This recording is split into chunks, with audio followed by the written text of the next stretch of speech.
Hello. Hello everyone. Hi guys. Good afternoon, everyone.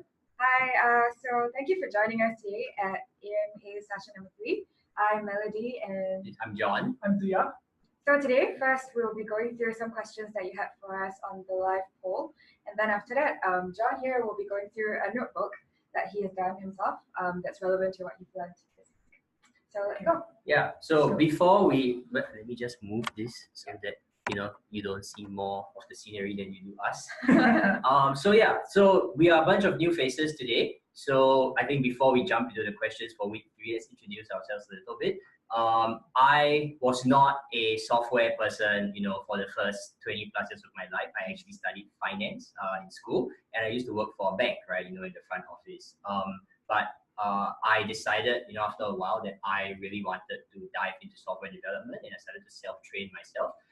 And I'm here today, right? So I think for any one of you guys who are on week 3 and you might be feeling that, it's a little bit tough or you're hitting a wall, don't worry, just power through it. And I assure you, you'll get there sooner rather than later. Okay, very nice, very nice. So I'm from like different sort of backgrounds, so I sort of do data software engineering or sort of things for my studies and my whole life. So I've been like jumping into this AI and data science stuff. So for me, the struggle parts come in math and understanding the underlying concept behind the algorithms and the data science terminology. So if you're like person like me from software engineering perspective, you want to go into data science, then you are sort of like struggling with math. Don't worry, we'll get there. Eventually you'll figure it out. So we will like guide you along the way, how you're gonna tackle it, how you're gonna like relate back to the software engineering perspective. So yeah, let's go. Yeah. Let's go. All right, so we have to switch over to questions of this week. Yeah, we'll put the questions up on the slide so you can follow along. All right, so question 1 from all of you guys. What are the advantages of using Pandas data frames versus using an Excel sheet? Yeah, so basically Pandas is a library that built on top of Python, which is a programming language, right? Then Excel is like from Microsoft, which is like used to, we've been using Excel for a very long time. It's used for analytics, banks are using it, finance people are using it. So the main difference between the two is Excel is really like a proprietary software, you have to pay for it, whereby Pandas open source is free to use. And also by using Pandas, you're sort of like capability of, you have a lot of libraries, a lot of functionality that you can use. For example, you want to clean the data, you want to drop particular frames, it's very easy to do so. If you want to figure out like missing values, if you are going to use Excel, let's say you want to figure out missing value with the mean values of across columns. You've got to calculate the mean first, then you have to like figure out which are the missing values in Excel. But in Pandas, you will just use like our fade ending methods, which is like very like not very time consuming and also very convenient to use. And the performance wise, because Pandas are like very oriented to use like very large data frames and very advanced tools, so it's faster compared to like Excel sheet. And yeah, if you're going to like compute certain kind of computations for one gig of data, if you use Excel, probably you're gonna crash, or you're gonna even run out of memory issues. Whereby Pandas, you can chop your data into like chunks, and you can process bit by bit. So which is like quite good to process data and analyze them. Yeah, I would say that having worked, with Excel for many years, this question is something that's actually really close to my heart.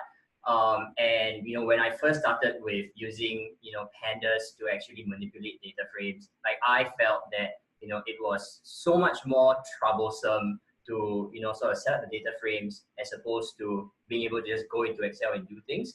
I think Excel is good at certain things, like if you want to change data by hand, right? It's far faster to use a graphical user interface than it is to do things in code. But when your data sets really become like gigabyte size or even terabyte size, right? Even if your Excel has like 1 million rows of space, you tend to realize that it has to load everything at the same time, and that can make your Excel either very slow or crash, right? So, with Pandas, it allows you to actually do a lot more with bigger data. And when you have to manipulate data on a very large scale, right, that's when you really find the power of Pandas coming. Anything else? That's very good, yeah. Yeah, that's pretty much set it up. So shall we move to the next question? Yeah, sure, let's do that. So the next question is, what are some of the best practices for data cleaning and handling the missing data?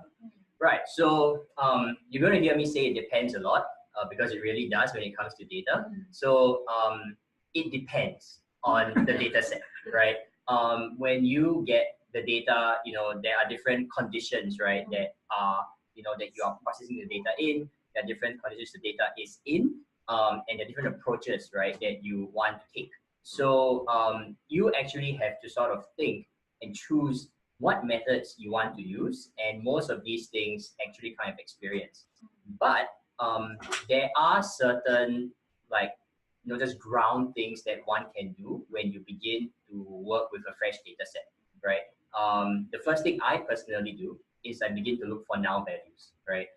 That's one of the things that actually break your models or the way you're visualizing data if you don't do them. So you actually have to begin to sort of look at how many null values your data set contains.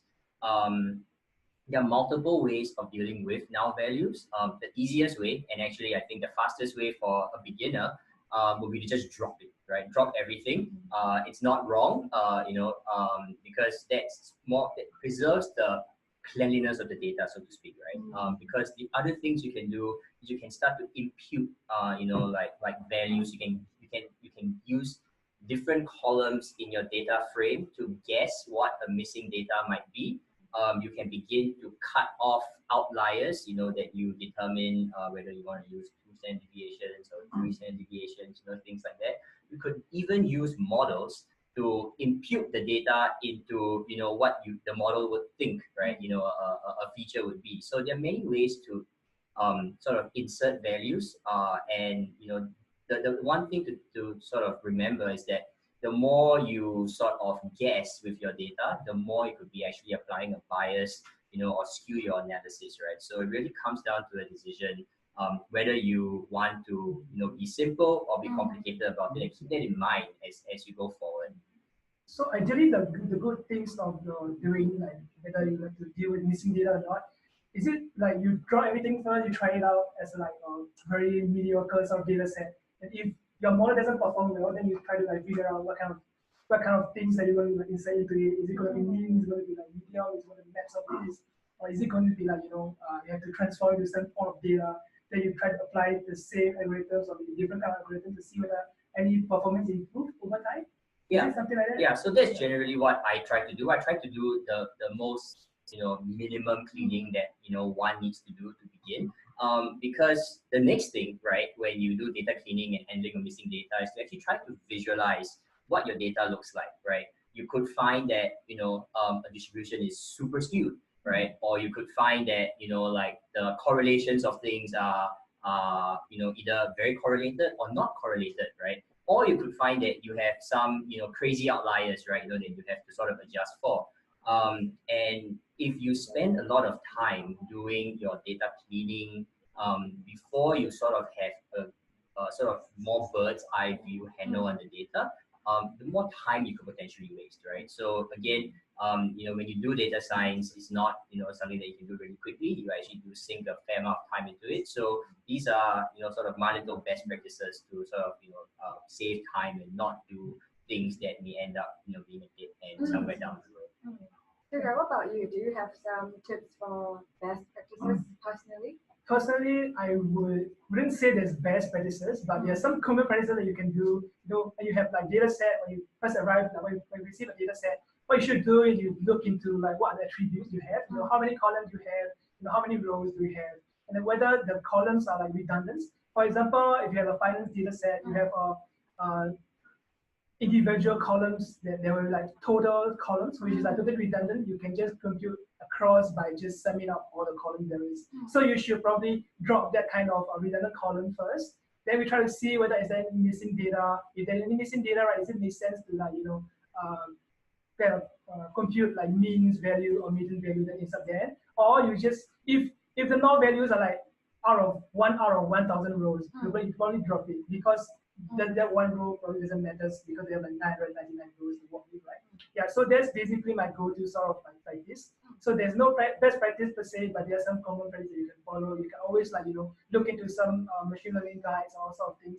There's also sort of like common practices they follow. You can like, sort of just use it. Yeah, sounds good. I think the next thing that you do after sort of sorting out your null values is to look at what types of data are in your data frame. So if you run your df.info, you see that it could be an int, it could be a float, it could be an object, it could be a string, right? And usually when everything's an object, then that's a sign that you sort of have to dive a little bit deeper into the data. And figure out, do I have a combination of floats or strings? Is it just one string or are there many strings, right? Let's say there was a data set with customer IDs, right? But for some reason your customer ID goes 1234A and 1234B, right? Then that would be a string instead of a float. And then you have to start to think, how do I clean these things, right? And what is the sort of best and fastest way to sort of change that data so that you can then pass it to either a visualization, which would it usually doesn't accept any strings, right? Or pass it to a model, right, which also doesn't accept any strings, right? Probably just check it out whether any unique values in that particular columns. So if you find that there are missing types, for example, integer and a string, then you have to do some cleaning to that particular column first. So you can plot it out because it will cause error. Correct. So let's move on to the next question. Before that, if you guys have any tips or your own personal best practices, feel free to share them on the chat. Yeah, sure. Yeah, we will very like to figure it out. So let's see. All right. What is the difference between map, apply, and apply map? It's confusing. Good yes. question. So there's like a different usage for different use cases. So this is map apply, and apply map is actually a method that offer you from Pandas libraries and also an numpy libraries. So they have like, for map, you probably want to use it to iterate through the elements in a series. In a series, like for example, you want to just append like add +1 to all the items in particular column, you will probably use map. So if you want to use apply, it's probably apply across the columns. So you want to add 1 to all the values in that particular column A and column B, then you will use apply to that both columns. Apply map is a combination of apply and map. You can apply across the column for individuals rows that you want to apply to. So you have to like, I want to add 1 to these columns for every individual rows. For like multiple columns, you will apply map. That's sort of standing out. If you want to know more, you probably can just like Google it.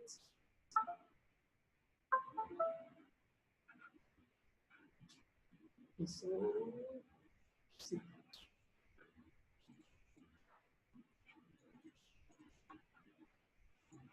You can just Google that questions. Yeah, you can see it now, right? Yeah, so you probably just copy this, just go to this.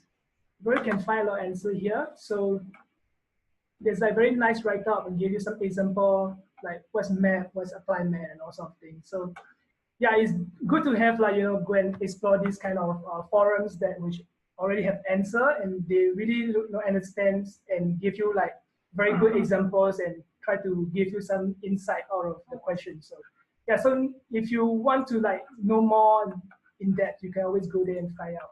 Do you guys have any favorite forums that you visit for technical questions? I probably go to Stack Overflow. So if anything that very developer related, I think all the developers would just refer to Stack Overflow. So the first thing, of course, you could just email to someone you know first, and maybe you can have a chat with your friends. If your friends can help you out, you probably can go to this kind of forums. Yeah. Yeah, my process is I actually first just open the docs, right? Read documentation. Sometimes something as simple as quick example you can find on the official docs itself.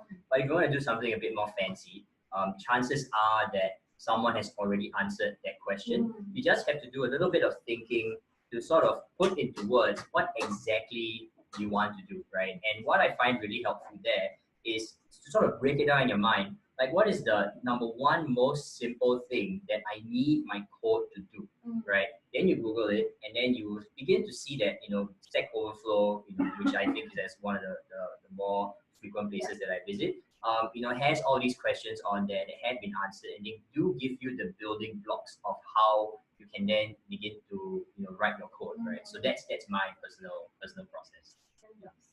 Okay, let's move on to the next question. Could someone help explain how Python, NumPy, and Pandas relate to one another?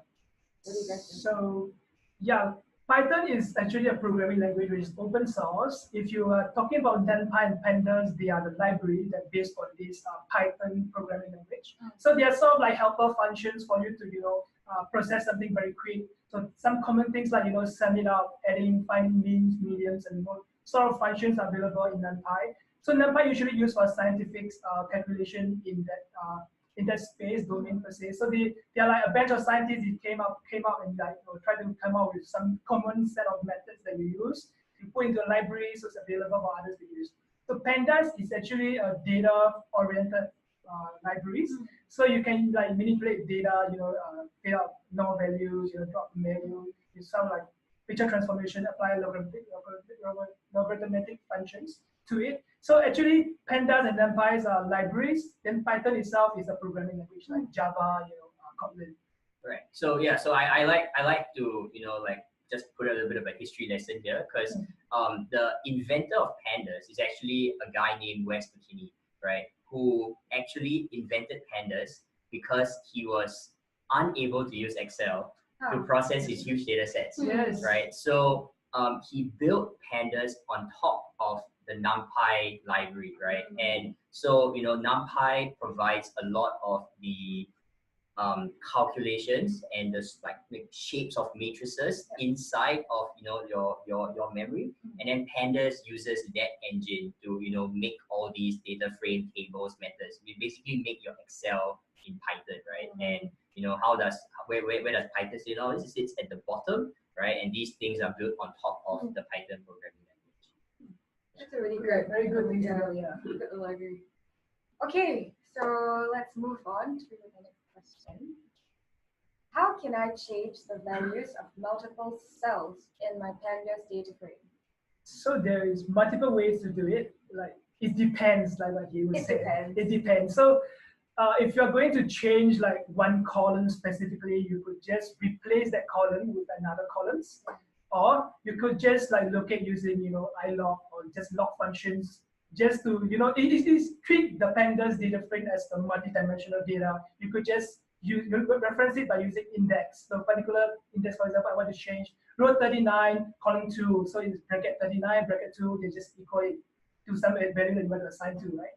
So if you want to do this kind of operation, you have to be very careful of your scope, I would say, because if you're manipulating some things that are really like out of place, for example, you are going deep into like multiple layers of columns, you want to change some value, and if you forgot to replace that memory, the following sequence of operation probably referring back to the previous memory space, which not really reflect your changes in it, and you can't really see much because your data is like very dimensionalized, it's all so deep in that particular data frame, then you probably assume that it's already been changed, you keep processing, and you probably get into some errors because these kind of things have been not written back into memory, which just only is in your particular scope. So you just have to understand how you're going to replace that particular cells that you want to replace and make sure that those are really being replaced, not just in your particular scope as the global scope. Yeah. Right. And I think for myself, what I did to sort of familiarize myself with how to manipulate values in Pandas was to just think, in terms of Excel, right? I mean, Excel is great because it helps you visualize your data. And, you start to think, okay, do I just want to change one cell, right, in one row, or do I want to change the entire row? Do I want to multiply the entire row by 10? Or do I want to, like find the square root of an entire column, right? Or do I want to take two Pandas data frames and put them together or multiply them together, right? Each one of these is a separate function, and it becomes a lot less scary because it's really easy to just click and drag, right, when you're in Excel. And you might think to yourself, what's the code to do all of this, right?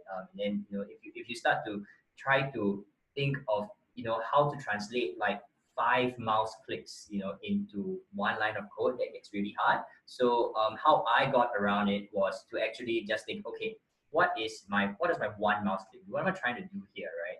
And then again, go to Stack Overflow and search, how do I multiply column A by column B in Pandas? And actually, it's not, once you sort of understand how the language flows and how data frame works, it's quite simple to then begin doing pretty complex operations on data frames. But just like Tuya said, once you start doing that, then you have to keep in mind, that you don't lose track, right, of what your data frame ends up, looking like, right? Because you could have various versions of the data frame in memory. Yeah. So that's how I changed. That's how I got onto the Pandas bandwagon. That's great, guys. All right. Yeah. So yeah, there's nothing much for me to say against this point. So if you're going to do this kind of operation, just be mindful of the memory. Whether is it going to be this version of the Pandas data frame or the next version of Pandas data frame. You have to be very careful in terms of changing it, not by using their provided functionality. Whether you want to customize it or not, you have to be careful of the memory. Yeah, that's what I want to say. So yeah, let's move on to the next question. Yes, next question. All right, can I use Excel-style pivot tables in Pandas? Short answer, yes. Is it as easy? The answer, unfortunately, is no. But whatever you want to do with pivot tables in Excel, the good news is you can also do it in Pandas. Later on, we'll talk a little bit about melting and pivoting and all kinds of funky functions like group by. Those things are how you actually apply your pivoting of your tables, right, to Pandas. It does take a little bit of practice. My recommendation will actually to be Google, where are the docs, and then read the docs. But most importantly, just create a blank Jupyter notebook and try out the examples yourself, right? There's nothing that sort of helps me sort of understand how things actually work and flow than writing the code out itself and trying to figure out what each little bit of the code does. So I think once you've gotten that sort of locked down, then you can go on to Stack Overflow, and then people will be there asking, like, oh, how do I do this more complicated procedure, right, with Pandas? Yeah. So if you are like having some questions, oh, I've been doing this kind of pivot table operations in my work, how are you going to like carry over to Pandas? Chances are there are other people who have the same like position as you. They probably ask some questions, similar questions. You can always like go find at the forums like Stack Overflows or even our AI Singapore website. Yeah. So yeah. I usually have Stack Overflow just open in one corner of my screen like forever, right?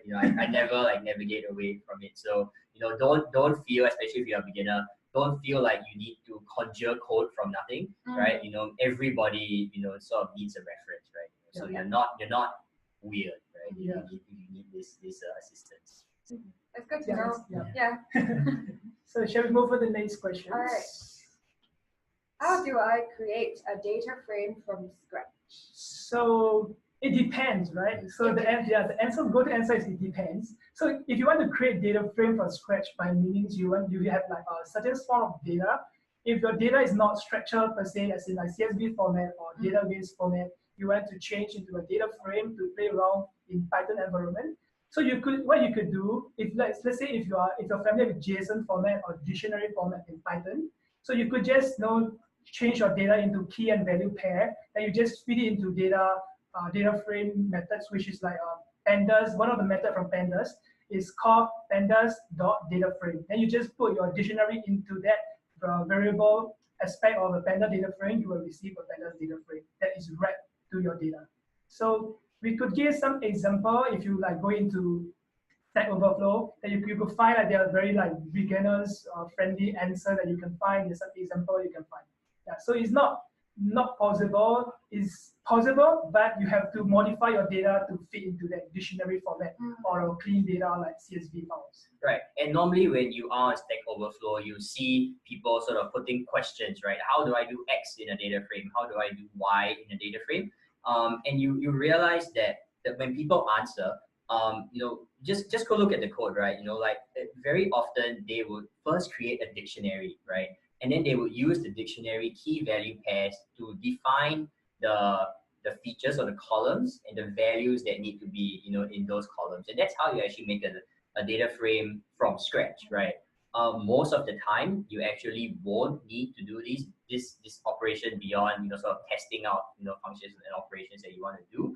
And most of the time, you actually be importing you know, CSV files, TXT files, JSON files, HDF5 files, right? You know, into a data frame. So you know, you would sort of create it from scratch, right? The data by passing it through the Pandas library function. Yes. So yeah, that's pretty much about it. Let's move on to the next questions. Let's go. So what is logs and iloc? So this question eluded me for quite some time. It's scary, right? You know, what's log, what's iloc? So you know, I'm going to try to explain it in, you know, plain English, the way I use it to understand. So log to me is short for locator, right? And you can use the locator in a data frame to locate the rows or locate the columns that you want, and you can define you know, like which column or row you want to look for by actually just giving the name, right, the column name. So that's what log lets you do. It lets you search and manipulate or slice, you know, as the terminology goes, columns, you know, by just using the names of things, right? So you don't have to keep track of what row or what column, right, you actually want to do the operation on. So iloc is the exact same thing as log. It's just I stands for index, right? So you can index your rows, right? You know, and then if you did not know or really bother about what names, you know, your data frame carries, you can then use the numbers themselves to, you know, sort of slice and dice your data frame, right? You know, to get out the filter that you want. So in order to, you know, use iloc, you have to know the position of the particular rows. Yeah. Whereby if you want to just use log, you just have to know the index name. Yeah. Cool. So log, you know, log and iloc, you would usually start to really get into it when you have to extract things out from your data frame. And you know, I would say it's definitely something that you want to begin to practice earlier as opposed to later, right? Because the last thing you want to do is to, you know, to have to extract data from a data frame, and then, you know, you can't do it because you're not, you know, like able to effectively manipulate the data using these filtering methods. Very good to know. So shall we move on to the next questions? How would you know if your data is too dirty to be clean? What do you do? I probably have to, you know, if too dirty, how do you determine too dirty? Yeah, what's the definition of too dirty? So, well, I guess for me, like a data set that would just make me, you know, like go like that in horror, you know, would be, you know, a data set with a lot of null values, in multiple null values in different places, in different rows and columns, multiple, you know, data types, so things that are strings or not strings, numbers that are strings, right? You know, strings that are numbers. What else could go wrong? Yeah, you know, stuff like that. It just makes it very difficult to treat data as, you know, sort of not what's the word for clean? Homogeneous entity, right? You know, that can be operated on, you know, in a large batch, right, without having to sort of deal with the data one by one. So that to me is data that's super duper dirty, and yeah, I kind of just imagining this data set, I kind of don't want to clean it anymore. Yeah. So to me personally, there's no such thing as dirty data set. It's only rubbish data set. So dirty data set, you know, you can sort of like try to clear it out, feature engineering, but you know, data is garbage, which doesn't make any sense to your business value or anything at all. There's no point cleaning it. Like using 1 month, 2 months just to clean the data, and now you have no result to show for it and no value out of it. So to me, there's no dirty, like too dirty to clean data. There's like some garbage data that doesn't really contribute to your business or your operations. Right. So as long as you get value out of the data, it's worth cleaning up, right? Yes. Only when it doesn't help your analysis at all, then you would say, "Oh, this is just too dirty to." Yeah, I think that's a smart way to it's not too dirty, but it's just garbage. But how do you guys determine what kind of data would be garbage? Do you still have to go into the data and analyze it for a bit first before you realize, oh, actually this doesn't contribute to the whole thing, or can you be, are you able to spot it from the get-go? Okay, so there's like very good example that I've heard of it. So there's this company, they have their financial company, they collect data from their clients. And what happens is if you apply for a loan, for example, the loans manager will help you fill out the forms and everything. So what did they do? It's just like, oh, it's okay, just give me your NRIC, I'll fill everything out for you. And they'll even ask, where you work for and stuff. So what happened is after all the data has been collected, they pass to the data science team. The team went to analyze it. Then most of the people that will take their loans, they are actually farmers.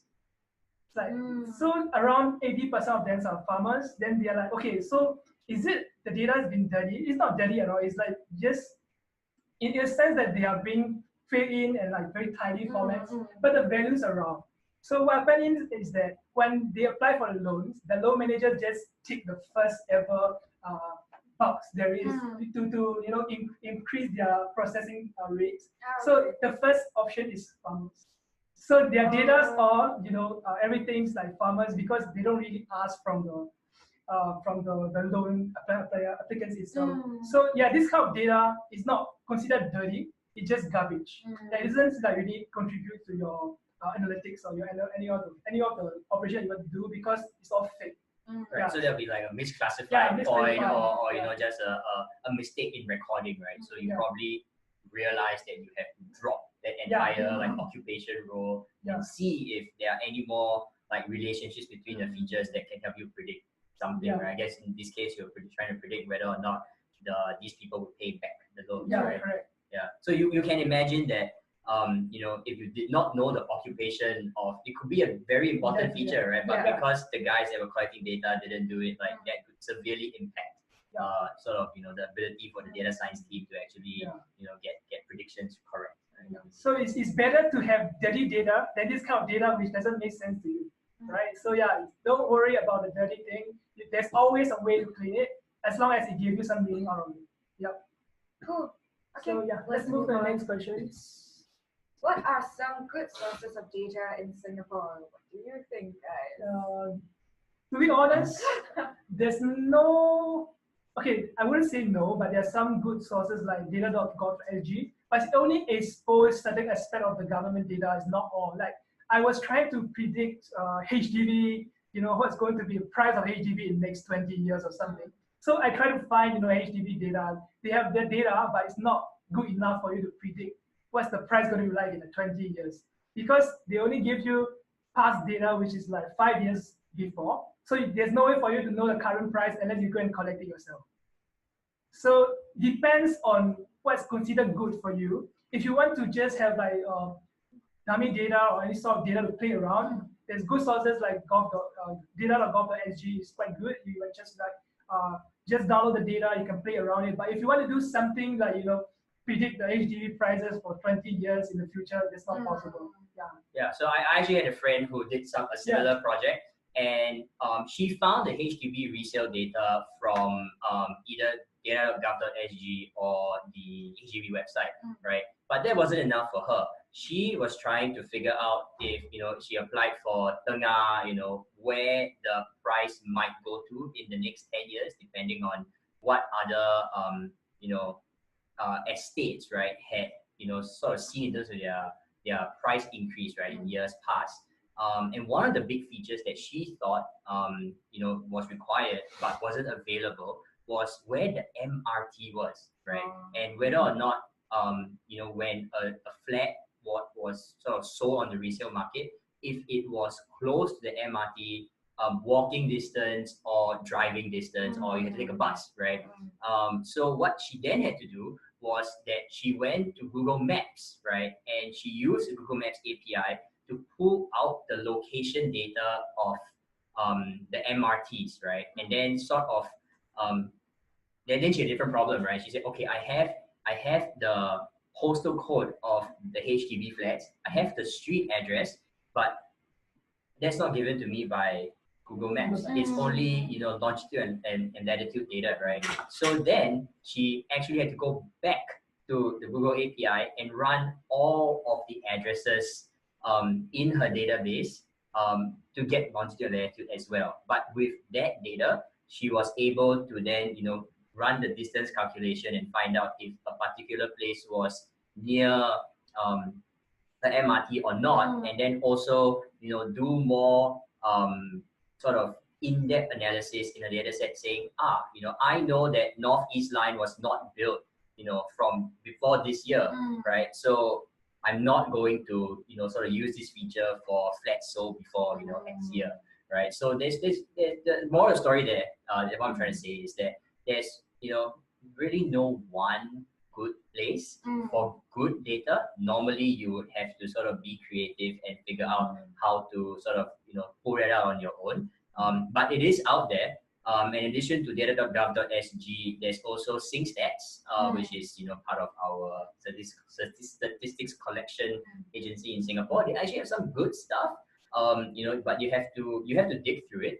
I think when you compare it to Kaggle, right, for example, if you want to use these data sets to arrive at insights or build certain things, you're going to have to use a bit of creativity to figure out how to put these data sets together.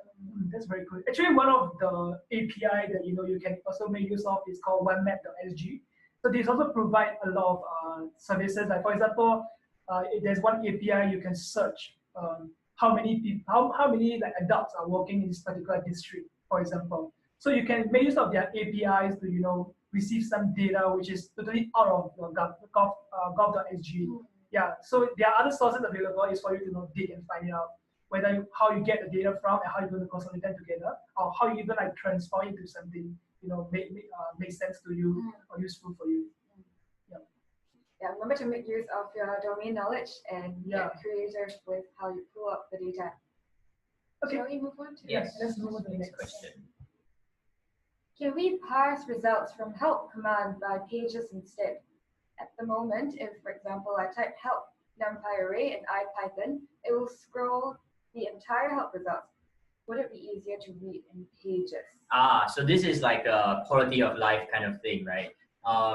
I have one suggestion. When you're in your IPython notebook, it constrains you to certain formats.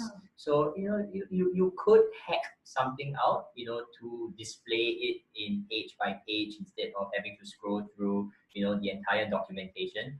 But what help actually does is that it just gives you the documentation inside of your notebook or your IDE,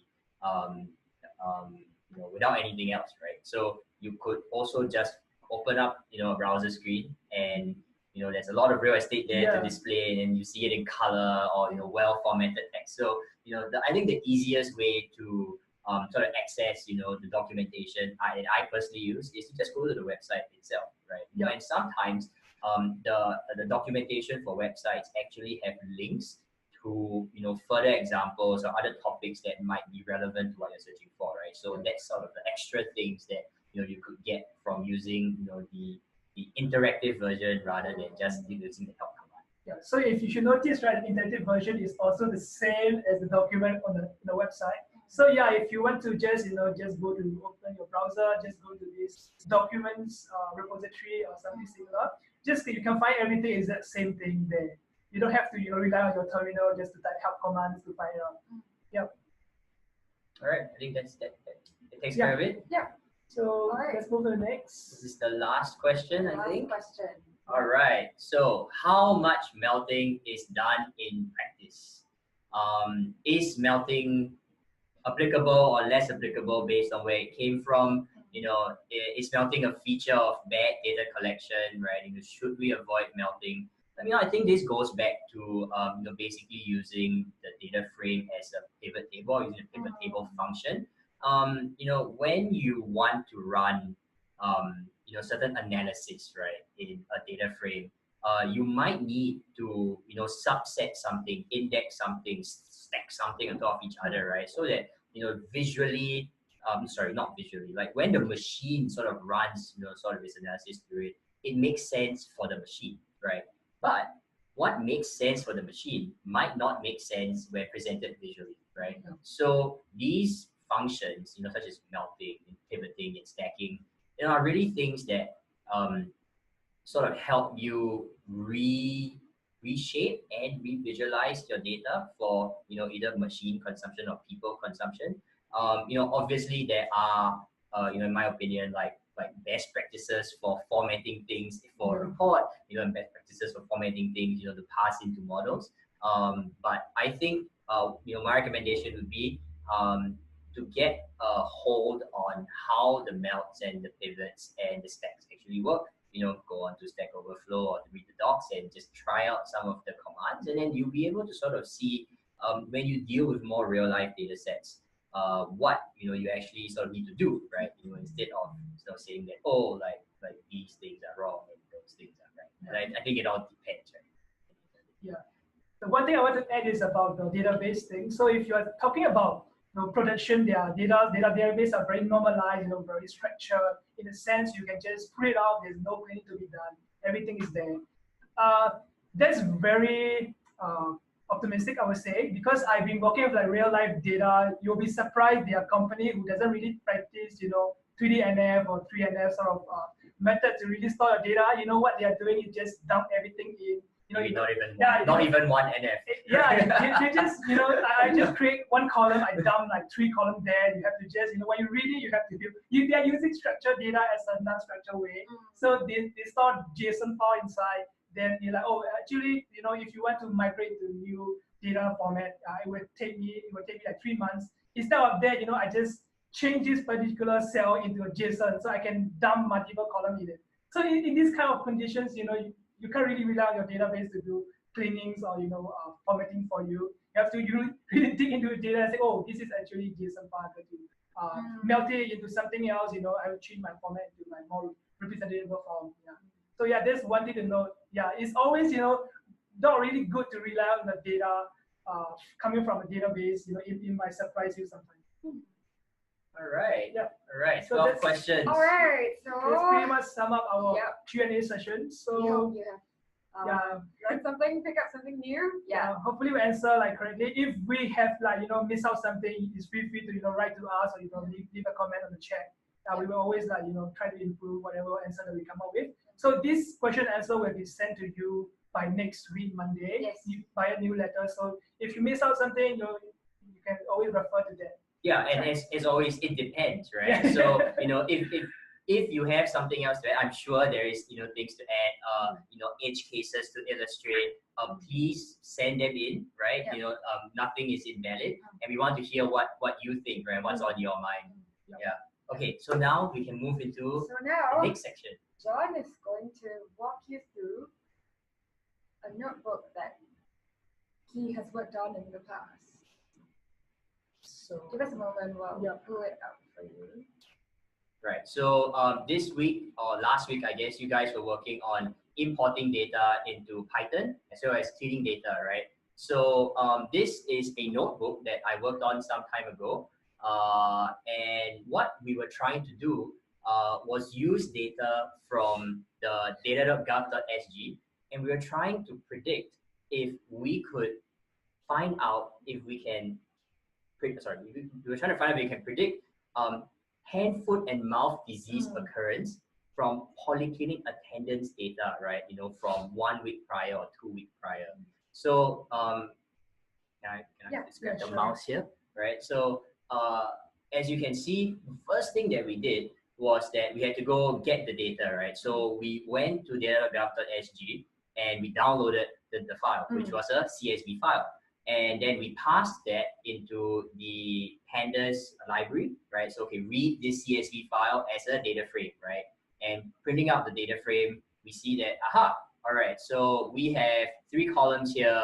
1 column shows the week, right, in which the record occurs, and then you have 4 different types of things that the polyclinic sort of classifies and treats, right? So this here is a visualization of the sort of rate of patients coming in. And as you can see, this blue line here is sort of what most patients come in for, right? Was acute upper respiratory tract diseases, which is like cough and flu and all these things lumped together. And the reason, so after we visualized this, we said, okay, we think that the symptoms of this is the same as similar to hand, foot, and mouth disease, right? So is there kind of a correlation that we can find? So to do that next bit, we had to then go and find infectious disease records, right, from the Ministry of Health. So we downloaded that again from the data.sg, and we passed that into pandas again. And then so we found something, right? We found a bit of data that needed some cleaning. As you can see here, hand, foot, and mouth disease recorded in 2012 was spelled out hand, foot, and mouth disease, right? And that would sort of be the same for every single year, except for the years of 2017, where somebody decided to use the acronym, right, HFMD, right? So here, if you didn't clean your data, it would sort of throw your visualizations, or even your model off. So what we had to then do was replace these acronyms, right, with sort of the one common term, right? And only after that could we plot our incidences. This is a negative example of a plot, just to illustrate. You can't really see much from here. Yeah. So I think if you want to plot some graph, you should always list down your legends, and you should always label your axis. So like from here, you can't really see what's the meanings of x-axis or what's the y-axis. So you can't really tell much from here. It's just like a lines, filtering across the domains. Yeah, correct, right? And just way too many. The colors repeat themselves as well, right? So you're not really sure what's what. But we kind of knew, so we could run with it. But just this is a negative example. Don't see this and know that you can't present this to someone, and still not be embarrassed, afterwards, right?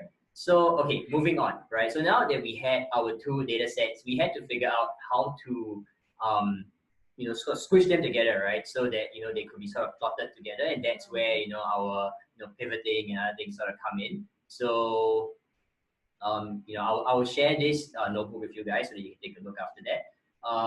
But after that, once we had done, all the required sort of, squishing together, we could then do things like find a correlation, right? So what you see here is a correlation map, right, of all the diseases being reported against other diseases.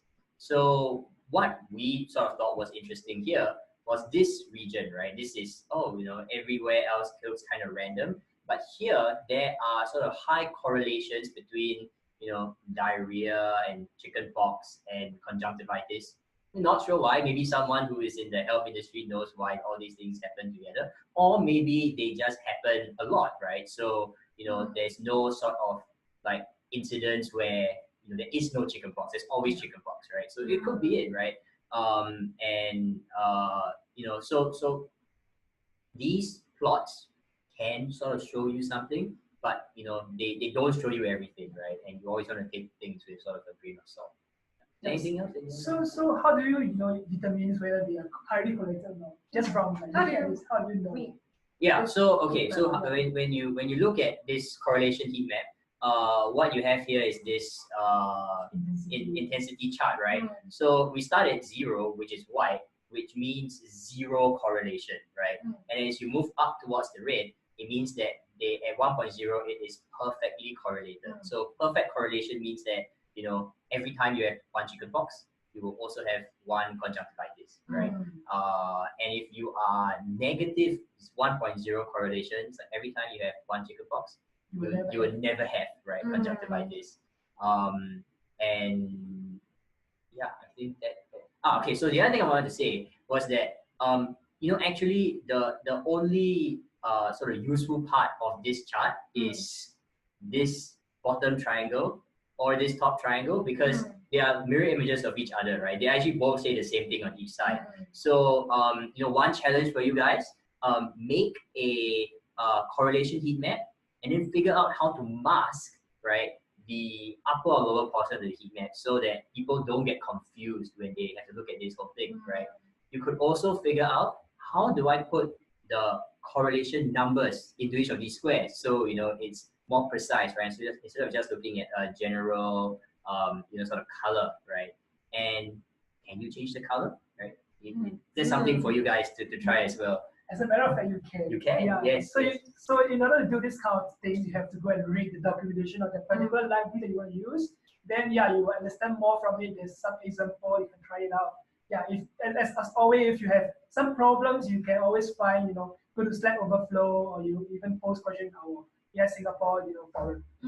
Yeah, we always open to help out. Right. So okay, so that was EDA, that was cleaning, but we have to finish the story, right? So let me just finish the story for you guys. Does HFMD correlate with attendances for acute upper respiratory tract illnesses at the clinic, right? To do that, and here we illustrate why it's important to actually clean your data and have it ready to pass into a model, any kind of visualization. So the first thing we had to do was build a time series, right? So we then had to use the Pandas function, right, the date time function, to figure out how many cases of HFMD and how many cases of the I'm going to call it upper tract illnesses mapped to each week, right? And once we got that, we ran this library from stats models. Stats models is like a sort of companion / competitor library to scikit-learn. It offers certain things that scikit-learn doesn't, especially in the area of time series. So definitely sort of go online and figure out what can it do for you and what it can't do for you. But here basically we said, okay, look at this whole list of times, right, and tell us for HFMD, is there seasonality in it? Is there a trend, right, in it? And this thing at the top here is the actual like observed cases, right, over the time period. And this thing at the bottom was what was left, the residuals, after you had extracted the seasonality and the trend. Then we had to do the same thing for the upper tract illnesses as well, right? So again, we just ran like 4 lines of code to put it in and plot it. And then for those of you who are familiar with time series, for those who don't worry.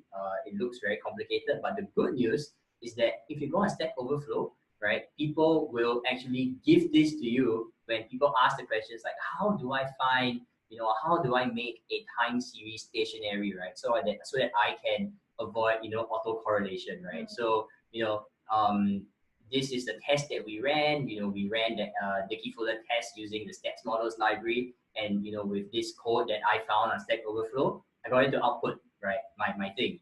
And in this particular case, we were looking for this particular thing called a p-value. And if the p-value here, and you'll get into the statistics, I'm sure, in one of the data chem things, right? If it's below 0.05, we can conclude that this time series is stationary and doesn't suffer from autocorrelation, right? We just do the same thing with the other one as well. So, okay, good. Both of them are stationary. Then we run the correlation. So this is not a heat map, right? We just ask it to run, give me the number. And unfortunately, there was no correlation, right? And so we thought, okay, maybe, right, if we differentiate, right, the time series and get the first differential, you might be able to find some correlations there. It's one of the things that you just do when you run time series models. So again, we just took the whole data sort of frame and dropped it into our models. Again, we looked at the p-values, they were all okay. And then we ran the correlation again, but there was little correlation, right? Not enough to be significant. So in this particular instance, we did not succeed. We found that there was sort of little correlation in HFMD and whatever they were diagnosing in the polyclinic. So we couldn't go to Ambush and say, oh my God, we found some super insight, right? But yeah, so I hope this example was useful in sort of showing you how you can bring data in from various sets that you find online, and how you begin to sort of clean that and use that, right, in terms of visualizing and putting it into models to get to some kind of insight, right? That's very good. That's very cool. Yeah. Yeah. So yeah, if you want to explore your own sort of data set, you can always follow some example on the data camp or Stack Overflow, even Medium's website. You can just go there and try to find out what they're doing, try to apply to whatever project that you're doing, and see whether it makes sense to adopt their technologies or their methods of doing so. Yeah. So you are sort of done for today. I think this concludes our session for today. You guys had a fruitful session, and we'll see you next week. Yeah, so at the same time. Look forward to the newsletter that is going to be coming. There were questions in the chat. There were questions on OEV. We will be getting to them as well. If you have any further questions, please don't hesitate to write it to us. We would love to hear your thoughts. I think that's it. So thank you guys for joining us. All right, see you guys. See you. Bye.